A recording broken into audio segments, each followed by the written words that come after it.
Γεια σας φίλοι μου. Μαζί και σήμερα, εξερευνώντας το Λόγο του Θεού, θα ξεκινήσουμε τώρα τις επιστολές που στάλθηκαν, που ήταν συμβουλή, που ήταν έλεγχος, που διδάσκανε αυτούς που αφήνανε σε κάθε εκκλησία οι πρώτοι Ευαγγελιστές. Και ο Απόστολος Παύλος λέει: «Δεν ντρέπομαι το Ευαγγέλιο του Ιησού Χριστού για το λόγο ότι είναι δύναμη Θεού προς σωτηρία στον καθένα που πιστεύει, επειδή διαμέσου αυτού η δικαιοσύνη του Θεού αποκαλύπτεται από πίστη σε πίστη. Επειδή οργή του Θεού αποκαλύπτεται από τον ουρανό επάνω σε κάθε ασέβεια και αδικία ανθρώπων που κατακρατούν την αλήθεια με μέσα αδικίας. Επειδή ενώ γνώρισαν τον Θεό δεν τον δόξασαν ως Θεό, ούτε τον ευχαρίστησαν, αλλά μέσα στους συλλογισμούς τους αναζήτησαν μάταια πράγματα και σκοτίστηκε η ασύνετη καρδιά τους. Ενώ έλεγαν ότι είναι σοφοί, έγιναν μωροί και άλλαξαν τη δόξα του άφθαρτου Θεού με ομοίωμα εικόνας φθαρτού ανθρώπου και πουλιών και τετραπόδων και ερπετών. Όλοι ξέρουμε πού τα βρίσκουμε αυτά που θα τα δούμε.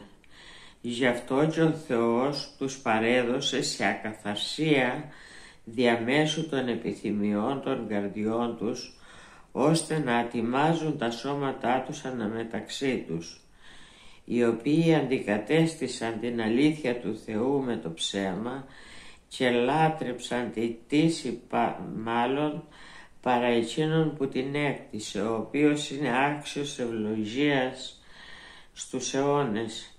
Αυτό το κεφάλαιο είναι το πρώτο κεφάλαιο προς Ρωμαίους. Δεν μου επιτρέπεται να αναφέρω τις εκφράσεις που έχει, ποια ήταν η τιμωρία, το αποτέλεσμα της άρνησής τους να φέρουν το σωστό Ευαγγέλιο. Ή λέει καταφρονεί στον πλούτο της αγαθότητας και της υπομονής και της μακροθυμίας, αγνοώντας ότι η αγαθότητα του Θεού σε φέρνει σε μετάνοια, για το λόγο ότι δεν είναι δίκαιοι μπροστά στο Θεό οι ακροατές του νόμου, αλλά οι εκτελεστές του νόμου θα δικαιωθούν».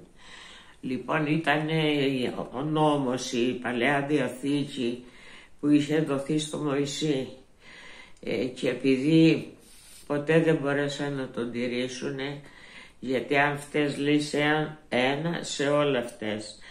Ήρθε ο Ιησούς και με τη θυσία του μας δικαιώνει. Βρισκόμαστε δίκαιοι αφού τον δεχτούμε και το πιστέψουμε. Τώρα όμως λέει, χωρίς τον νόμο η δικαιοσύνη του Θεού φανερώθηκε. Δικαιοσύνη όμως διαμέσου της πίστης στον Ιησού Χριστό προς όλους εκείνους που τον πιστεύουν, δεδομένου ότι όλοι αμάρτησαν και υστερούνται της δόξας του Θεού. Ανακηρύσσονται όμως δίκαιοι δωρεάν με τη χάρη του διαμέσου της απολύτρωσης που έγινε με τον Ιησού, με το αίμα του που μας έπλυνε και οι αμαρτίες μας σβήστηκαν, το οποίο ο Θεός προκαθόρισε ως μέσον εξηλαίωσης διαμέσου της πίστης.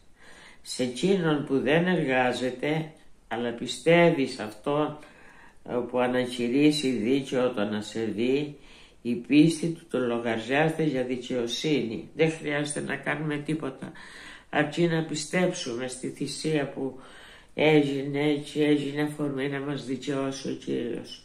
Μας χάρισε τη δικαιοσύνη του. Στο σταυρό απάνω καρφώθηκαν οι αμαρτίες μας και μας χαρίστηκε η δικαιοσύνη του Ιησού.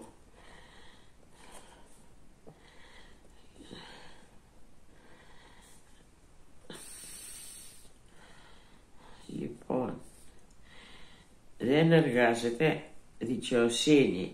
Λοιπόν, μακάρι είναι εκείνοι των οποίων συγχωρήθηκαν οι ανομίες και των οποίων σκεπάστηκαν οι αμαρτίες. Αφού λοιπόν ανακηρυχθήκαμε δίκαιοι, έχουμε ειρήνη με το Θεό.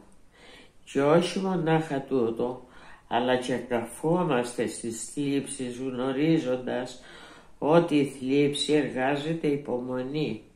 Η δε υπομονή δοκιμή, η δε δοκιμή ελπίδα. Η ελπίδα δεν ντροπιάζει. Ο Θεός όμως δείχνει τη δική του αγάπη σε μας, επειδή εμείς ήμασταν αμαρτωλοί, ο Χριστός πέθανε για χάρη μας. Μα για σκεφτείτε τι στήσισε στο Θεό. Πολύ περισσότερο λοιπόν τώρα, αφού ανακηρυχθήκαμε δίκαιοι με βάση το αίμα Του, θα σωθούμε από τη μέλουσα οργή. Ή αγνοείτε ότι όσοι βαφτίστηκαν στον Ιησού Χριστό, βαφτιστήκαμε στο θάνατό Του? Συνταθήκαμε λοιπόν διαμέσου του βαπτίσματος, ώστε καθώς ο Χριστός αναστήθηκε, έτσι και εμείς να περπατήσουμε σε μια νέα ζωή.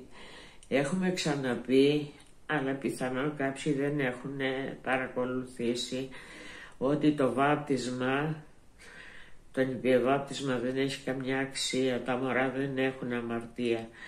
Στο βάπτισμα το κάνουμε έχοντας πάρει απόφαση να ακολουθήσουμε τον Κύριο, και καθώς βουτιούμαστε μέσα στο νερό, είναι σαν να πεθαίνουμε, και όπως ανεβαίνουμε απάνω, ανεβαίνει ένας αναστημένος άνθρωπος. Λέει, συνταφήκαμε και συναναστηθήκαμε με τον Χριστό. Αυτό σημαίνει το βάπτισμα.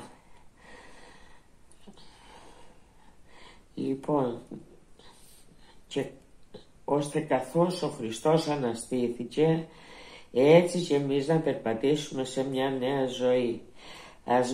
Ας μη βασιλεύσει λοιπόν η αμαρτία στο θνητό μας σώμα, ώστε να υπακούμε σε αυτή σύμφωνα με τις επιθυμίες του, τις σάρκας, τις επιθυμίες, ούτε να παριστάνετε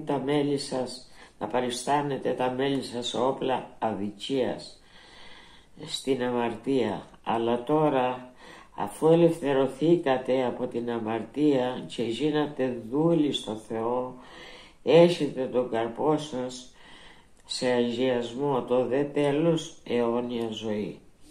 Αν κάποιος δεν έχει το πνεύμα του Χριστού, αυτός δεν είναι δικός του. Και αν το πνεύμα που ανέστησε τον Ιησού κατοικεί μέσα μας, αυτός θα ζωοποιήσει και τα θνητά σώματα. Γνωρίζουμε ότι όλα συνεργούν προς το αγαθό σε αυτούς που αγαπούν το Θεό, επειδή όσους προγνώρισε τούτους και προώρισε να γίνουν σύμμορφοι με την εικόνα του Γιού Του, για να είναι αυτός πρωτότοκος ανάμεσα σε πολλούς αδελφούς. Και αφού προώρισε τούτους και κάλεσε, και όσους κάλεσε τούτους και δικαίωσε. Η δικαιοσύνη όμως με βάση την πίστη λέει, κοντά σου είναι ο λόγος, στο στόμα σου και στην καρδιά σου, δηλαδή ο λόγος της πίστης που κηρύττουμε, ότι αν με το στόμα σου ομολογήσεις Κύριο τον Ιησού και μέσα στην καρδιά σου πιστέψεις πως ο Θεός τον ανέστησε από τους νεκρούς, θα σωθείς, επειδή όποιος αν επικαλεστεί το όνομα του Κυρίου θα σωθεί. Πώς λοιπόν θα επικαλεστούν εκείνον τον οποίο δεν πίστεψαν, και πώς θα πιστέψουν σε εκείνον τον οποίο δεν άκουσαν? και πώς θα ακούσουν αν δεν υπάρχει ο κηρύττων και πώς θα κηρύξουν αν δεν αποσταλούν. Πόσα ερωτηματικά. Πρέπει ο άνθρωπος να ακούσει, να πιστέψει για να σωθεί. Και πώς θα ακούσει, λέει, αν δεν υπάρχει αυτός που κηρύττει. Και πού είναι στις μέρες, στους χρόνους μας οι Απόστολοι. Είναι, αλλά είναι τόσο λίγοι, ξέρω πολύ καλά, είναι τόσο λίγοι και ο κόσμος τόσο πολύ. Ο Ιησούς είχε πει κάποτε στους μαθητές του, παρακαλέστε τον Πατέρα να στείλει εργάτες για το θερισμό, γιατί ο θερισμός είναι πολύς και οι εργάτες λίγοι. Το ίδιο και στις μέρες μας. Σε κανένα να μην οφείλετε τίποτα παρά να αγαπάτε ο ένας τον άλλον. Εκείνος που αγαπάει εκπληρώνει τον νόμο, δεδομένου το μη μοιχεύσεις, μη φωνεύσεις, μη κλέψεις, μη ψευδομαρτυρήσεις, μη επιθυμήσεις και κάθε άλλη εντολή συμπεριλαμβάνονται σε τούτο το λόγο, να αγαπάς τον πλησίον σου σαν τον εαυτό σου. Η αγάπη κακό δεν κάνει στον πλησίον. Είναι λοιπόν εκπλήρωση του νόμου η αγάπη. Αυτό δίδασκε πάντοτε ο Κύριος, την αγάπη, και από αγάπη δόθηκε για μας και θα έπρεπε πάντα να τον ευχαριστούμε, να τον ευγνωμονούμε και να τον δοξάζουμε, να τον υπακούμε. Φίλοι μου καλοί, σας αφήνω, σκεφτείτε και πάλι συμβουλή, σκεφτείτε και πάλι αυτά τα λόγια και δεν είναι τίποτα να έχετε μια Αγία Γραφή. Είναι το πιο φτηνό, ακριβό βιβλίο που μπορείτε να αποκτήσετε. Σας χαιρετώ φίλοι μου και θα τα πούμε πάλι, έχουμε συνέχεια.